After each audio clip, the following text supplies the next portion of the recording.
We are back. It is James and Sae'Von bringing back another episode of 8020 Optimize Your Life. Today we're going to dive into something. I put up a story on Instagram and asked for recommendations for topics that people wanted to hear. Someone in my life, Kirkland, thank you for submitting this, wanted us to kind of break down some business tips. Okay, many people are out here starting their new ventures, they want to start a venture, they're thinking about leaving a job, and they want to start a business. They want to start an entity. They want to go down a path of working for themselves. It's definitely been romanticized in the recent years. There's a lot of things that we're going to need to, a few things we're going to need to dispel, and a lot of things we're going to need to talk about because it's not all it's cracked up to be in every format. It is not the, start an entity, start running, and make a couple $1 million immediately. So I'm gonna open the floor to you if you want to start a little bit more meta with some recommendations, and we're gonna kind of go back and forth, talk about some strategy, but then also some tactics, and then also some guiding principles that kind of run on top of both of those. Yeah, I'll come out the gate, and as we were brainstorming, I was throwing out a bunch of stuff, and then James shared what he written down. I was like, damn, I guess I just put together a bunch of Pinterest quotes, which I'm cool with. We're going to balance it out. But basically, we'll run through a few of them. Like James said, we'll back and forth. But in terms of things you should do start, right? And we can revisit these, but I might give a little, disclaimer on some of these or qualifications. So do start in the sense that if you let an idea sit too long, it's just an idea. Eventually, either you'll forget that damn idea or somebody else will run with that idea because ideas are these living entities in themselves. I recognize that at least. And if they came to you and they gave you the gift of the idea and you don't do nothing with it, then don't be upset when they go and take that gift to somebody else and they do something with it. So do begin. Now, another thing that you will want to do is figure out the plan, right? And it doesn't need to be a to the moment down to the the millisecond logistic outline, but you do want to have a plan, and that plan is going to involve, first and foremost, I think, what is the purpose? What is your mission? Why do you exist? Why does this need to be a business? I think you brought this up. We'll get into more detail on that, but high level is what you're thinking of as a business idea. Maybe it's not a business idea actually, right? So begin there, figure out what your purpose is, what's your mission, and then that's a segue into figure out the finances, figure out the money. What are your costs, your expenses? What are your revenues? What is your pricing model? What is your business model? How do you generate revenue? And then that will give you information. You can't know your profits until you know all of those other things. So do figure that out. What else? Check with your network, check the market, do get some feedback, even if it's preliminary, ask them questions. It could be you getting feedback on the name of the business. It could be getting feedback on color schemes. It could be getting feedback on what you're thinking of offering as a product or a service, but do get some feedback. Doesn't mean you got to tell everybody the whole secret sauce, but it can be helpful to not be the only person that's thought about it and to get some feedback. So do that. And then what was, okay, so let's just go ahead and transition to some of these don'ts. So don't worry too much about the window dressing. Branding and marketing is really, really important, but some people focus more on that than anything else when they begin, and they don't even know the mission. They don't even know what products they're offering. They don't even know the pricing structure. So don't worry too much about the window dressing too early on, but that is important. Don't try to be somebody or something that you're not. Okay, it can be really easy to look at some of these successful companies. I feel like this happens in tech a lot, where you see an app that's done really well, and you're like, well, here's one thing that Instagram's missing though. It's like, you're still trying to be Instagram, dog. Like, hey, it might work out for you, but Instagram will probably add that shit in the update. So, keep that in mind. And then what else? Yeah, so with that, don't compare yourself to these other people too much. Don't give up. Don't go all in out the gate. That's with the qualification. Yeah, can you clarify what that means for people? Because I think people are going to read that like, don't give energy to your idea to see it through in totality. I don't think that's what you're saying, but can you clarify? Thank you, exactly. So don't jump out the window if you don't know what you're about to land on. Meaning, for some people, you can get really excited about that idea and you want to start. So you're going with all the stuff we said do, but then you didn't realize how long it might take for certain things to happen. You didn't realize how much it might cost for certain things to get put in place. And now you've ditched your stability. And for some people, we're younger. Max, somebody might have worked a job if they graduated when they're 21. They might max have had a job if they're our age, 4 or 5 years, 6 years. Some people would be potentially quitting a 10, 15, 20, 30-year job prior to the retirement. So, being an entrepreneur, to your point, is not this, always this super glamorous, sexy thing where you're just waking up, at any time of the day that you want to, driving a Benz, you know what I'm saying, and you're just rolling in it. A lot of times it actually means working multiple jobs and building something for weeks, months, years, until that can become one of the main sources of the income that you live your life off of or use to build another business. So don't jump out the window day one before you figured out the viability of the business, how you're going to make your money, and started that full process, because it might actually be more helpful to keep that other job so that you have a dependable source of income that can fund this new thing that you're building, because it will require some degree of funding before you start. So the other thing not to do, though, is don't spend money unnecessarily until you know for certain you have to spend that money. Because before you know it, expenses are coming up, decisions have to be made, and a lot of things could require money. So maybe day one, we were talking about this the other day, don't spend $5,000 on a domain that you don't know that you actually need. Right? Maybe it's better, though, to spend that money filing the LLC. Cost you about $100. Maybe that money's better spent, buying some tool that you actually absolutely need for this business to work. If it's a podcasting business, you don't have a microphone, you need a microphone, right? Of some sort. Of some sort. You can rent it. You don't need to have the microphones that we have here. You also don't need to have the microphones that are on top of our cameras right now so we can match audio. You also don't necessarily need to have, a 12-channel mixer and 4 inputs. Yeah. You can actually, in a lot of ways, in this format, if you don't want to get fancy and you're okay with kind of playing in the dirt, you can get a lavalier mic, and you could put it underneath your jacket, and it'll record enough where the majority of the people that are listening to this are listening to it in a space where they're just hearing audio. You can get clean enough audio to do something like we're doing here. It won't be perfect. Yeah. But it'll get you in the game. Yeah, and if you're trying to, we're talking about forward progression here. We're trying to make a yard, 2 yards, 3 yards, 4 yards at a time. Stack 'em up. Yeah. I mean, death by 1,000 cuts out here. You're really just trying to win the exact same way. You are literally just trying to move forward.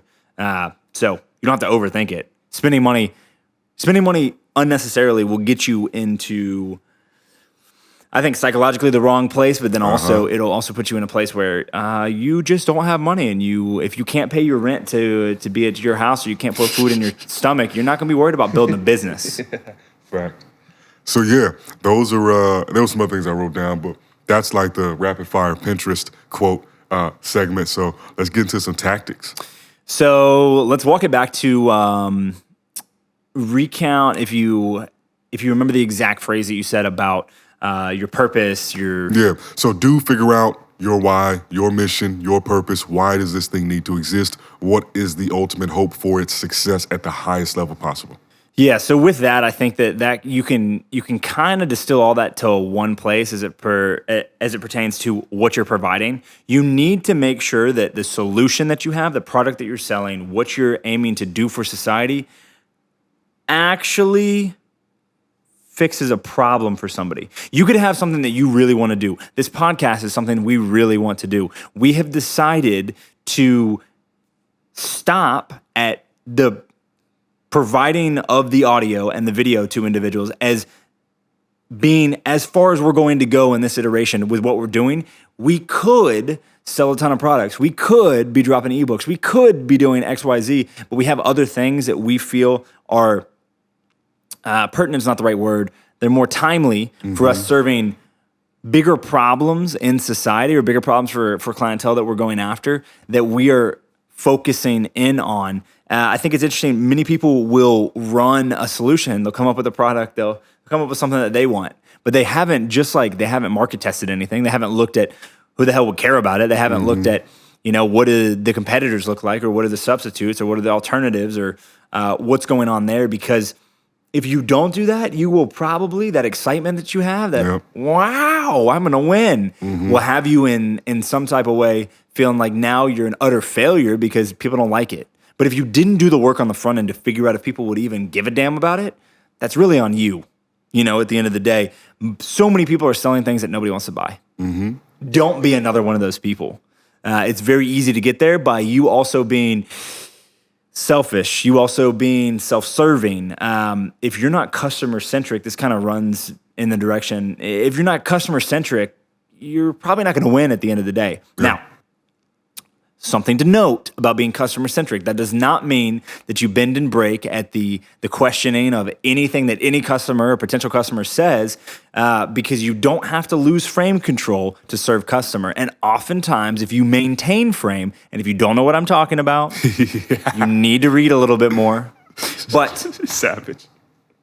you don't have to lose frame to serve customers. And oftentimes, if you maintain your frame, you'll be able to serve customers from a better place that is more benefit to them, because you'll get down to maintaining the authority in the space that you actually have the authority in to provide a solution that they truly need based on a problem you can diagnose in their business, not what you want to sell them and not what they want you to sell them. There's a lot of things that they want you to sell them that you don't need to be selling them, because maybe it puts more bread in your pocket and maybe it makes them feel some type of way. But it's kind of like, you know, you going out into the world with all of the risk that is out there and you not even looking at a priority of making sure that you brush your teeth in the morning, making sure you put your shoes on when you walk out of the door, making sure you get some physical exercise during the week. If you're not prioritizing your health, of course the outside world is going to scare you just as much as literally you not providing a solution that solves a problem is also going to leave you kind of out there.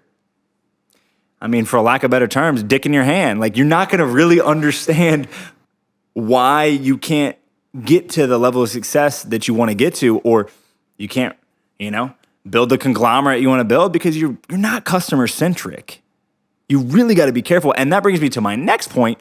And we should just name the damn episode this. Read the book E-Myth by Michael Gerber.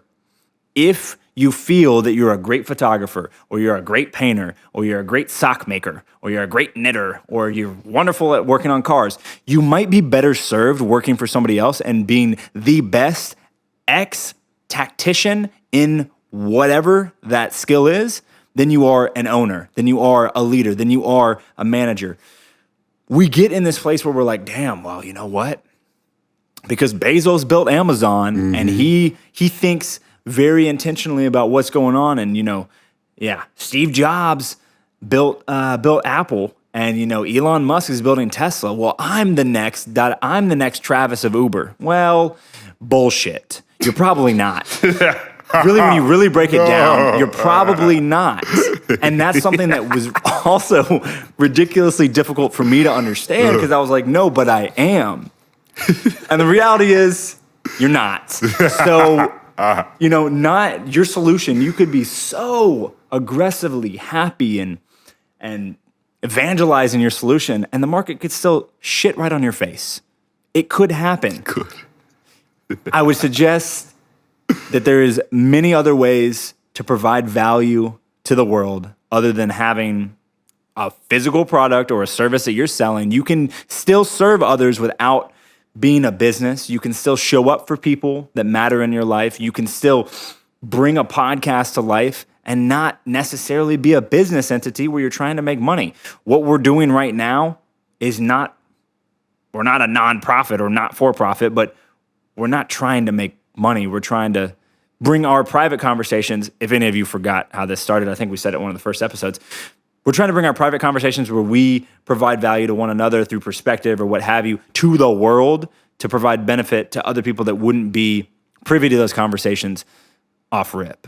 So those are two Rex. If you got anything from what I just said, cool. I've got a list, a couple other things I need to double back on to make sure that I'm good. But anything from what I just said, stand out to you? I think it's when you start out and you're really looking to identify what's the purpose, what's the mission. In that process, it should make itself apparent if what you're doing is more of a hobby or a skill set than it is a business, because to start a business, to your point, for people who've never started a business, you could be shocked at all the shit that comes in with it. When you start a business, when you're a business owner, entrepreneur, because entrepreneur is not necessarily the same as a business owner, which is kind of an interesting dichotomy. But in the sense that an entrepreneur, you can make yourself an entrepreneur by stringing together a bunch of hustles that are other people. Like, you could be someone who drives for Uber, drives for Lyft, basically does, let's call it 10, 15 different gigs, and is just like a professional 1099er. You don't necessarily have to operate the same way that a business owner, a founder, has to operate. You work for yourself, but that doesn't make you a business owner. Like, sure, on paper, you probably put together LLC, that's your name or something, and then all the money you make, you funnel through it to file your taxes, but that's not really the same as what we're talking about in the sense of, maybe that's a better word we should have said, if you want to become a founder, if you want to found something, if you really want to start something that ultimately could employ other people. And that's why I think the difference is a lot of these people out here are hustling, they're hustlers, right? But what they do is not any sort of model or structure that could employ other people, really, other than maybe they could hire one person to do some video edits or something like that, but I think what we're talking about is you're really going to start a business that could go on to make billions of dollars. You know what I mean? You don't have to be doing that, but I think the advice we're giving is to try to also lay out that there's many gradients to this whole thing. It's not like you're Jeff Bezos or you're, a slave peon working for Bezos. It's different gradients of it all. And out the gate, you got to figure out, what are you trying to chase after? Do you want to start something that's small and boutique? And your goals, for instance, I got Chi Greens, you know what I'm saying? We're in the off season right now, but we got Chi Greens. And for me, when I sat down recently, I was like, damn, it'd be really cool to be in Whole Foods, be this, that, and the third. But I also had to ask myself, okay, well, how much investment does that take? And what sort of networking do I need to do? And what license would I need? But the reality is, I could have also stopped it just at, all right, I just want to be in some farmers markets, pull up on Saturdays 4 times a month, and this makes some extra money. Now, I can still incorporate that as a business, but that's a much different endeavor than trying to create something like Native Assets is, where it can go on and generate hundreds of millions of dollars in revenue and ultimately, grow in a different sense. So people have to figure out what it is they're trying to do, what problem are you solving, and how replaceable is your solution, right? Because if 10 other people could come in a week and replace what you're doing, you got to understand what you're doing is less valuable than something that can't be replaced. Amazon, they don't have any competition. Nobody's fucking with them. You know what I'm saying? Like, it's places like GoPuff that are like but that's a whole different purpose. That's like, we're going to pull up, we serve in this neighborhood, we're serving this borough, this sort of thing. So out the gate, really ask yourself, what ballpark are you in? And none of them are right. None of them are wrong. Just because somebody has the ambition to build $1 billion business, somebody wants to build a $1,000 business, a $10,000 business, neither one is better than the other. Yeah. But they are going to require disproportionate amounts of energy, time, capital, effort, and you just got to recognize that. So that would be all I have to add to what you already went over. Yeah, and I think it's we need to spend a few more minutes on going down the path of, there's not a higher assignment of value for the world if you're chasing a $100,000 business versus if you're chasing a $1 billion business. Now, you could argue that potentially a $1 billion business would have more lives affected in a positive manner, because there is more funding and more families would be taking in money and more people could work for you and more lives could be touched. But also, at the end of the day, you just got to figure out what you want. Mm-hmm. I mean, so much of life and so much of business is, what the hell is your motivation? What are your principles? Why does this matter? Are you just trying to run up the bag? And look, if you're just trying to run up the bag, there's plenty of ways to do that. And we're not saying that you shouldn't start a business. You just need to understand what you're getting into. Mm-hmm. We had someone in our accountability group that was positioned to really just smack that first 100K. Mm-hmm. All this individual wanted was to hit that 100K. And that was their first goal. Then we had somebody else in our group, and this is a group of 6. Yeah, this is a group of 6. And another member in our group decided that he wanted a $7 trillion company. Mm-hmm. Okay? Those are 2 different positions and 2 different trajectories. Doesn't make one worse or better, but just as, in that setting, everyone had to figure out what they were looking for, what they wanted to be held accountable for, where they wanted to go. Same in business. You got to know for yourself, what are you trying to do? And what are you not trying to do? Because there's a lot of moves that you can make. Say that again. What are you trying to do and what are you not trying to do? Because there's a lot of moves that you can make that will get you closer to a goal, but there's also literally the same hand, you could do things that you think are positioning you to go down a path that you decide you want to go down, but they could be in contrast to the steps that are actually going to lead you to where you think you're going. Yeah. And a lot of times there's not clarity on that when you start. You have a mission, you have purpose. But if you're not comfortable pivoting in business, you probably shouldn't be an owner. You really shouldn't. If you're not comfortable with pivoting and understanding that the market could change tomorrow, for example, native assets. I'm not sure how many of y'all are familiar with Sae'Von's native assets, but it's a blockchain firm. They do education, they do advisement. There's a private network. There's a lot of stuff popping over there.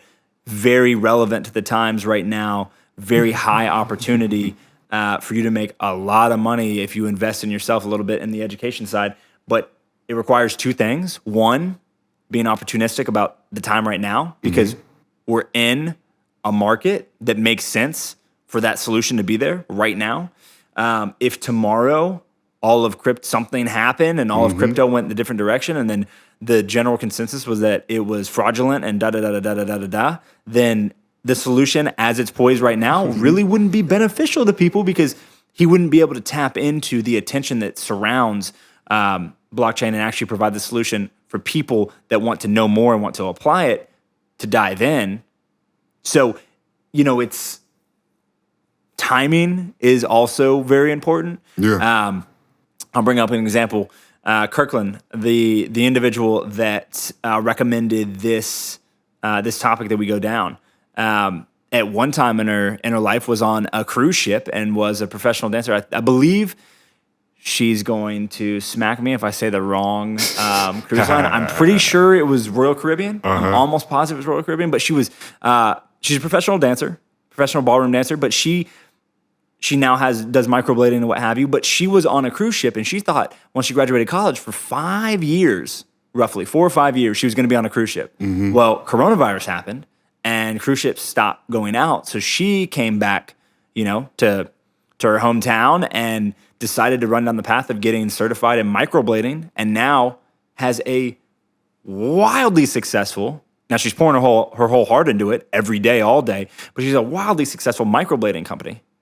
She is a service-based business to do artificial tattooed eyebrows. Now, there's application for all kinds of different type of people. Then also is doing powder brows, is doing has 3 different product offerings under one product line, technically, I guess you could say, but had to pivot. If you're not willing to pivot, you might want to do something else. There's way more security in just working for somebody else, because then that decision of the pivot, then that decision of the trajectory doesn't fall on you. Yeah. There's a lot of stuff psychologically and emotionally you have to be prepared for as a founder, as a business owner. And to your point even about the pivot, it's like you can build this thing up and it be your baby. You just love it so much. You've poured so much into it. But then what happens when that moment hits you and you're like, damn, but this does not work anymore. It's like, or the time has passed, like your example of the native assets. I'm very mindful, that we are in a bull market and my information is most helpful in a bull market, or for people who are cool getting ready in the winter of the bear market for the bull market, but that's a far smaller segment of the population. And as a founder, as a business owner, you got to be cool recognizing what's actually going on, not being romantic about it. Like, it's easier to be romantic when you're an employee of someone, because you're not actually, a lot of those big level, high level decisions, you're not actually in control of. You have no influence over. Let me not say no, but it's not really your decision to make. Very little, so little. And you don't have any responsibility for, even if you do make the decision, the responsibility doesn't fall on you because you're not the owner. There you go. And so it can be a lot, like on one hand, it can make somebody uncomfortable because they don't know your fate is in somebody else's hands. But then at the same time, it's in somebody else's hands. So if you're not somebody who can deal with high pressure situations or high stress, or you make the wrong decision, it could all fall apart, the right decision, it could all click. That's not on you. And so you have to ask yourself, are you somebody who is comfortable having to make a lot of decisions? Are you good under pressure? Are you not good under pressure? You know what I mean? And to your point, even as well, about knowing what you want to do, what you don't want to do, you have to make decisions about your business that don't push you towards the things you don't want to do and prevent you from having that lifestyle that you do want to have. But it's that trade-off. Like, obviously, it's going to be something that requires time, requires investment. It can be emotionally, psychologically, socially taxing, but you got to have a good enough purpose or good enough reason and know what it is you're running with and be prepared for all that comes with that. But a few other just small things that just on my mind as we're talking about it, because people are going to be at different points in their journey. Another thing I would say do is take advantage of all the legal blessings that come with having a business. So tax write-offs, so business credit, so PPP, like really tap into what legally you're able to do with a business. For instance, the next car I'm going to buy it through my business account. Why? Because it's a tax write-off at that point, so long as you're profitable above the cost of that write-off, particularly with vehicles, to my understanding. But it's like there's so many things that people could actually benefit in their personal finances as well as their business finances by really tapping into what having a legally formed, recognized by the state, the federal government entity allows you to do. So do your homework on that. Like, neither of us are tax professionals, investment,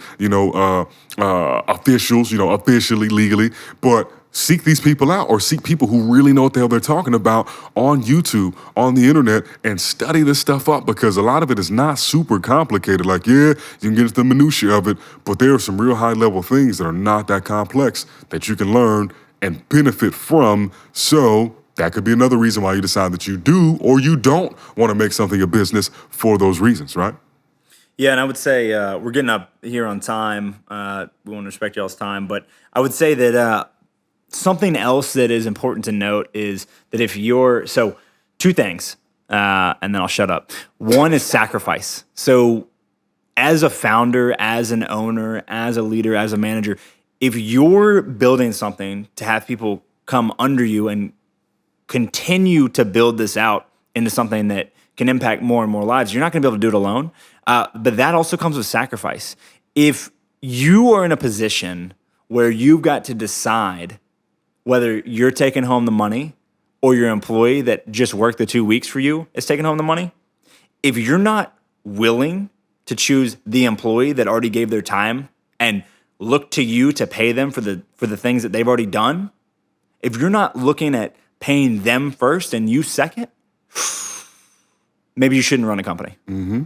Because there's many people that profit very aggressively off the backs of workers. And I think that there's a lot of individuals, and I don't know the validity of everybody's claim, because there's many companies that, you profit off of 1099 labor, but it's also a legal loophole because it's not, it's not a place that's a necessity for the company. So you can do that. Like, people love to talk about Uber, love to talk about Amazon, love to talk about whoever. Delta, all their employees are actually employees. They're not 1099, but a lot of people have a lot to say about companies. But what I would say is, regardless of that fact, if you don't have a desire to make sure to put the company first, and those people maybe second, and you third, fourth, fifth, or sixth, it's probably not the place to go in. That would be number one. And then number two would be, if you're also not willing, again, here's the word sacrifice, if you're not willing to break even or potentially lose money over the first 18 to 36 months, you probably shouldn't do it. If you're not comfortable with that, that is why you have another source of income, why you don't just jump and say, Yahoo, down the slide, let's go. You can run, there's 24 hours in a day. There's even someone that's very high performing in our life that spends a lot of time watching Netflix. You should spend a lot of time playing video games. Someone that is building something quite large and still spends 4 to 5 hours a day on something that's unrelated to the business. I promise you that in your first venture, that will not work. Fact. This individual is on venture probably 3 or 4. That will not work on your first venture at all. But because someone can do that, it kind of raises the question of, you have plenty of time. Yeah. We've got 24 hours. Gary Vaynerchuk has the same 24 hours that Sae'Von and I do. Same 24 hours that Jeff Bezos has. Same 24 hours that Grant Cardone has. Same 24 hours that Tony Robbins has. Now, they've built up teams to help them, and that is probably a third point that I told you I would shut up after. But you need to be comfortable also with outsourcing. There are things that you can't do. There are things that you don't have the skills to do as it stands right now. You got to be comfortable with those things. You bringing in individuals to handle the things that you cannot do. And that's, at least from the jump, that's a lot. And I know we've run a little bit over. Got any closing thoughts? Hey, man, at the end of the day, you know, it can be a tough endeavor for sure, but it can also be one of the most rewarding things you ever do. And so don't have any fear. We're just here to, bounce some ideas. We don't know every fucking thing. We know a few things, goddamn. And so, yeah, this was just the first sit down, first exploration, but thank you to Kirkland for bringing up this idea. And if you have something, work on it. Like I said, start. You know what I mean? Because until you start, it ain't finna be shit. So get to work, goddamn. I'm out. Peace.